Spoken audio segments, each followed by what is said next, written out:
बिस्मिल्लाहिर्रहमानिर्रहीम, अस्सलामुअलैकुम।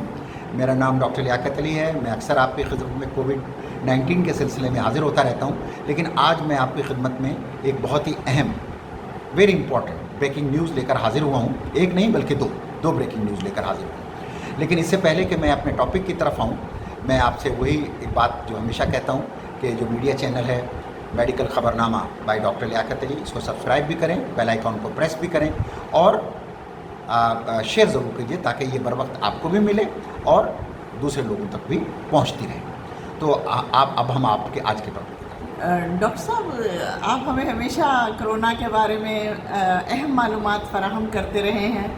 हमारी ख्वाहिश है और हमें इश्तियाक है कि आप हमें कोई धमाका खेज़ खुशखबरियाँ भी सुनाएं।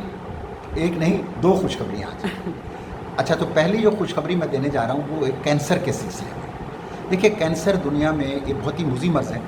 ये दुनिया में अब तक इससे तकरीबन सालाना 1 करोड़ लोगों की डेथ होती है। अब 1 करोड़ जो लोगों की डेथ होती है, इसमें सारे कैंसर शामिल हैं, लेकिन मैं आज सिर्फ 5 कैंसर की बात करूंगा जो तकरीबन 40 से 45 लाख लोगों की डेथ का सबब बनते हैं 1 करोड़ में से। उसमें से जो लंग है वो 17 लाख और colon 8.5 lakh, stomach 7.5 lakh, liver 7.5 lakh, oesophagus 5 lakh. Doctor साहब, ये कैंसर हो क्यों जाता है? क्या वजूहात हैं इसकी? देखिए, इसके बारे में बड़ी तहकीक हो रही है। कैंसर के बारे में कोई डेफिनेट बात तो कहना बहुत मुश्किल है, लेकिन इसके कुछ रिस्क फैक्टर्स हैं जो मैं आपको यानी एक आर्गन के हिसाब से वो रिस्क फैक्टर बताऊं, क्योंकि ये रिस्क फैक्टर ये इस कैंसर का बाइस बनते हैं। मिसाल के तौर पर लंग है, तो लंग के अंदर जो सबसे अहम है वो स्मोकिंग। उसके बाद एस्बेस्टोस ऑक्यूपेशन में जो लोग काम करते हैं, जिनका एक्सपोजर है, रेडिएशन हुई, फैमिली हिस्ट्री, ये इंपॉर्टेंट है। कोलन कैंसर के अंदर जो सबसे अहम चीज़ है वो ओल्ड एज है, फिर उसके अलावा ओबेसिटी है। अच्छा, ये एक चीज़ मैं बताऊं कि फैमिली हिस्ट्री, स्मोकिंग, अल्कोहल, ये तकरीबन सारे कैंसर्स का रिस्क फैक्टर है जिन 5 की मैं बात कर रहा हूँ। अब मैं स्टमक की तरफ आता हूँ। स्टमक में एच पायलोरी सबसे अहम है। एच पायलोरी के बाद परनीशियस एनीमिया बड़ा अहम है। फिर इसके अलावा सॉल्टेड एंड स्मोक फूड जो लोग ज़्यादा इस्तेमाल करते हैं उनमें ये ज़्यादा कॉमन है। फिर मैं आता हूँ एसोफेगस की तरफ। एसोफेगस के अंदर गर्म तेज़ खाना खाना, फैमिली हिस्ट्री, अल्कोहल का इस्तेमाल, ये सब अहम है। लिवर के लिए हेपेटाइटिस बी, सी, सिरोसिस, लेकिन अल्कोहल, फैमिली हिस्ट्री, ये सब में इम्पॉर्टेंट है। तो कहने का मतलब ये है कि लिवर तकरीबन सभी हो गए। तो हम इन कैंसर्स की बड़ी अहमियत है। तो अब मैं आपको ये बताने लगा हूँ कि ये कैंसर के लिए क्या फ़ायदा होगा। जो ये टेस्ट मैं आपको बताने जा रहा हूँ उसका फ़ायदा क्या होगा। हाँ, बताइए डॉक्टर साहब। हमें बहुत ज़रूरी चीज़ है ये, तो हमें ज़रूर बताइए कि इस टेस्ट का फ़ायदा क्या होगा। ये फ़ायदा समझने से पहले टेस्ट है? ये फ़ायदा समझने से पहले मैं आपको एक चीज़ बताना चाहता हूँ कि अर्ली डिटेक्शन और लेट डिटेक्शन, कैंसर की जो अर्ली डिटेक्शन है वो अगर हो जाए तो सर्वाइवल 90% मोर देन 5 ईयर से 90% तक है।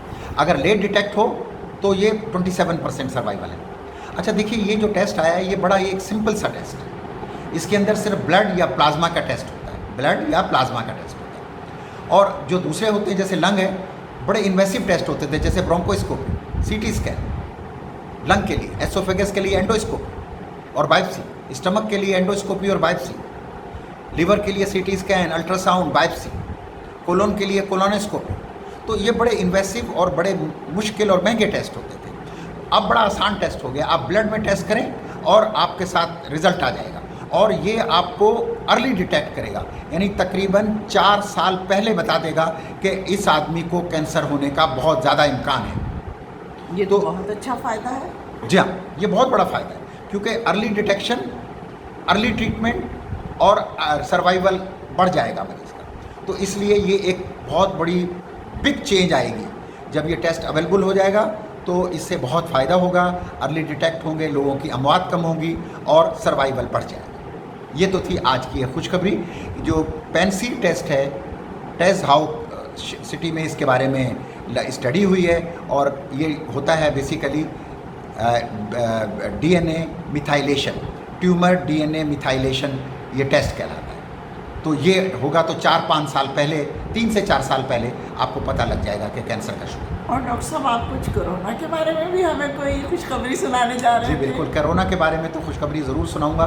वो अच्छी खबर ये है कि जो चाइनीज़ कंपनी थी साइनोफार्म, उन्होंने 3rd फेज़ ट्रायल में है, वो कह रहे हैं अगले 3 महीने में वो हम कंप्लीट कर लेंगे और बाय द दिसंबर आपको वैक्सीन अवेलेबल हो जाएगी। ये तो बहुत अच्छी बात जी है। हाँ, इसी तरह से जो ऑक्सफोर्ड यूनिवर्सिटी है वो जेनिका एस्ट्रा के साथ मिलकर काम कर रहे हैं और वो भी कह रहे हैं कि हम फेज़ 3 ट्रायल जल्दी शुरू करेंगे और हम जनवरी तक वैक्सीन फरवरी तक ला सकते हैं। अच्छी खबरें ये हैं कि फ़ेज़ 2 में ये दोनों जो थी, साइनोफार्म भी और ये जो ऑक्सफोर्ड कंपनी के साथ, जो ऑक्सफोर्ड यूनिवर्सिटी के साथ जो काम कर रही है, इनके बड़े अच्छे रिजल्ट्स हैं। यानी साइड इफ़ेक्ट कम हुए हैं, वैक्सीन की इफ़िकेसी ज़्यादा है और उसके रिजल्ट्स बहुत अच्छे आ रहे हैं। तो ये खुशखबरी है कि वैक्सीन जल्दी मिलेगी और पेंडेमिक पे जल्दी कंट्रोल होने का इम्कान है। चलिए, कोरोना से तो जान छूट जाएगी इंशाल्लाह। जी इंशाल्लाह बहुत जल्दी छूटेगी।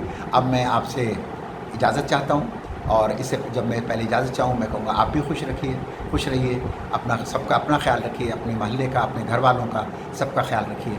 इस तरह हम बहुत सहूलत में रहेंगे, सुकून में रहेंगे। डॉक्टर साहब, आपका बहुत बहुत शुक्रिया। आपका भी बहुत शुक्रिया। खबरें सुनाई हैं। बहुत शुक्रिया।